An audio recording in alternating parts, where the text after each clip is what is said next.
Hello বন্ধুরা, আমি দীপ আর আপনারা দেখছেন ইন্ডিয়ান ডিফেন্স নিউজ বাংলা।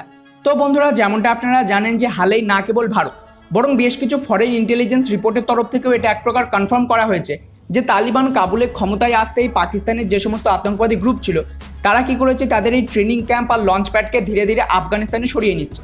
যার দরুন মানা হচ্ছে যে এবার থেকে এই আফগানিস্তানের মাটি থেকে ভারতের কাশ্মীরের বিরুদ্ধে আতঙ্কবাদীদের সাপ্লাই করা হবে, যেটা খুবই চিন্তার বিষয় ভারতের জন্য। যদিও তালিবান অবশ্য ভারতকে এটা আশ্বস্ত করেছে যে তারা আফগানিস্তানের মাটিকে অন্য দেশের বিরুদ্ধে ব্যবহার করতে দেবে না, তবুও একটা আতঙ্কবাদী গোষ্ঠীর কথাতে ভরসা করা একটা বড় বোকামি হবে, যার সবচেয়ে বড় প্রমাণ তো আফগানিস্তানের বর্তমান পরিস্থিতি। যার দরুন ভারত এখন কি করছে, ডাইরেক্টলি আমাদের যে Su-30mki ফাইটার জেট রয়েছে তাকে আফগানিস্তানের বর্ডারের কাছে তাজিকিস্তানে ডিপ্লয় করতে শুরু করে দিয়েছে। তাই আজকের এই ভিডিওতে আমরা এই সম্পর্কে বিস্তারে কথা বলবো এবং এটা জানার চেষ্টা করব যে ভারতের দ্বারা আচমকাই তাজিকিস্তানে Su-30mki ফাইটার জেটের ডিপ্লয়মেন্ট শুরু করলো কেন, ও তার সাথে ভারত কি এবার সত্যিই নর্দার্ন অ্যালায়েন্সকে তাজিকিস্তান থেকে এয়ার সাপোর্ট দিতে পারে। জানতে হলে আমাদের আজকের এই ভিডিওটিকে শেষ পর্যন্ত দেখতে থাকুন।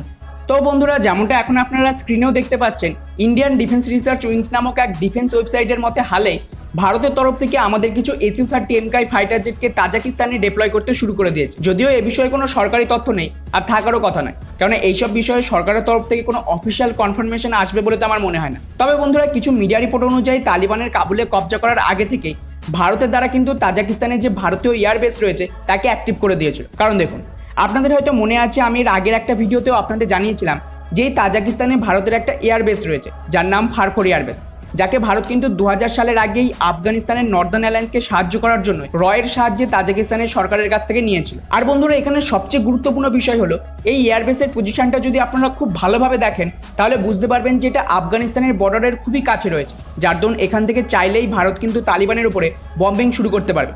এমনকি শুধু আফগানিস্তান কেন, প্রয়োজনে পাকিস্তান বা চীনও ভারতের রেঞ্জে চলে আসবে। যার দরুন বহুবার পাকিস্তান আর চায়না দুজনেই অফিসিয়ালভাবে তাজিকিস্তানকে এর বিরোধ করেছে, তবে তাতে কোনো লাভ হয়নি। যাই হোক, এবার এখানে সবচেয়ে বড় প্রশ্ন হলো যে ভারতের দ্বারা তাজিকিস্তানে নতুন করে আমাদের এই এয়ারবেসকে অ্যাক্টিভ করার কারণ কি। তো বন্ধুরা, ভারতের সম্ভবত এখানে কোনো লং টার্ম প্ল্যানিং রয়েছে। কারণ দেখুন, এই মুহূর্তে ভারত কেবলমাত্র এই ফারখোর এয়ারবেস নয়, বরং এর ঠিক কাছেই তাজিকিস্তানের আরও একটা এয়ারবেস আইনি এয়ারবেসেও ডিপ্লয়মেন্ট শুরু করে দিয়েছে। যার দরুন এখানে প্রায় $70 মিলিয়ন খরচ করে এখানকার যে রানওয়ে রয়েছে সেটাকে 3200 মিটার পর্যন্ত বাড়ানো হয়েছে, যাতে এখানে ফাইটার জেট থেকে শুরু করে ট্রান্সপোর্ট এয়ারক্রাফটগুলিকেও ডিপ্লয় করা যায়। এছাড়া এই বেশে বিভিন্ন ধরনের নেভিগেশন সিস্টেম, সুরক্ষার জন্য এয়ার ডিফেন্স সিস্টেম, এই সব কিছু ইনস্টল করা হয়েছে। ফলে এটা বলতে গেলে পুরোপুরি অপারেশনের জন্য তৈরি। এমনকি বর্তমানে ভারতের যে ইভ্যাকুয়েশন মিশন চলছে সেটাও কিন্তু এই এয়ারবেস থেকেই করা হচ্ছে। যার দরুন এখানে আমাদের যে C-17 গ্লোবমাস্টারের মতো ট্রান্সপোর্ট এয়ারক্রাফট রয়েছে তাকেও ডিপ্লয় করা আছে।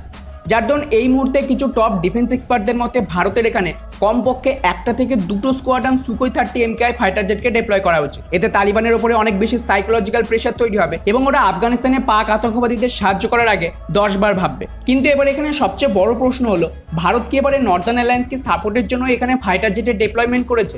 তো বন্ধুরা, এর সম্ভাবনা কিন্তু খুব বেশি রয়েছে, কেননা তাজিকিস্তানে ফাইটার জেটের ডিপ্লয়মেন্টের খবরটা ঠিক এমন সময় এসেছে যখন তার কিছুক্ষণ আগেই মিডিয়াতে এটা কনফার্ম করা হয়েছে যে গতকালই তাজিকিস্তানের হেলিকপ্টারের সাহায্যে ভারী মাত্রায় হাতিয়ার এই নর্দার্ন অ্যালায়েন্সের কাছে পাঞ্চেরে পৌঁছে দিয়েছে। ফলে এখানে যে ভারতের হাত রয়েছে তাতে তো কোনো সন্দেহ নেই, আর এটা ভারত কিন্তু আগেও করেছে। কেননা বর্তমানে পাঞ্চেরের যে লিডার রয়েছে আহমেদ মাসুদ, তার বাবা আহমেদ শাহ মাসুদের ওপরে যখন তালিবানের দ্বারা বোম ব্লাস্ট করানো হয় তখনও ভারতের সেনারাই তাকে আফগানিস্তান থেকে বাঁচিয়ে নিয়ে আসেই তাজিকিস্তানের ফারখোর এয়ারবেস এবং এখানে তার চিকিৎসা করে সুস্থ করিয়ে আবার তাকে পাঞ্চেরে পৌঁছে দেয়। ফলে নর্দার্ন অ্যালায়েন্সের সাথে যে ভারতের পুরনো সম্পর্ক রয়েছে তাতে তো সন্দেহ নেই, আর তালিবানের উপরে এই মুহূর্তে ভারত সরকার ভরসাও করতে পারবে না।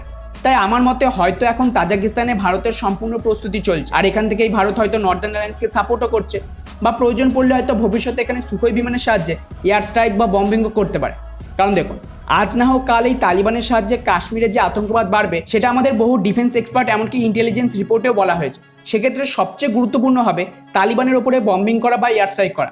তবে এই মুহূর্তে যদি ভারতের কাছে বম্বার থাকতো তবে সেটা সবচেয়ে বড় ফায়দা দিত, কেননা আফগানিস্তানের মতো দেশ যেখানে কোনো এয়ার ডিফেন্স সিস্টেমই নেই সেখানে সবচেয়ে বেশি কাজে দেয় এই জাতীয় বম্বার। যেমনটা আপনারা আমেরিকার ক্ষেত্রেও দেখেছেন যে তারা তাদের B-52 বম্বারকে লাগাতার আফগানিস্তানে ব্যবহার করে। কিন্তু এখন তো তার উপায় নেই। যদিও ভারত চাইলে অবশ্য রাশিয়ার থেকে বম্বার লিজে নিতে পারে, তবে তার সম্ভাবনা এই মুহূর্তে খুবই কম। ফলে শেষে আমি এইটুকুই বলবো যে তাজিকিস্তানে ভারত কিছু তো একটা করছে, আর ওখানে ফাইটার জেট এমনি নামায়নি। ওখানে ফাইটার জেট নামানোর পেছনে মূল কারণ নিশ্চয়ই তালিবান। এখন দেখা যাক যে ভবিষ্যতে কি হয়। বাকি এই সম্পর্কে আপনাদের কি মনে হয়? ভারত কি এবারে নর্দার্ন অ্যালায়েন্সকে এয়ার সাপোর্ট দিতে পারে? নিচে অবশ্যই কমেন্ট করে জানাবেন। জয় হিন্দ।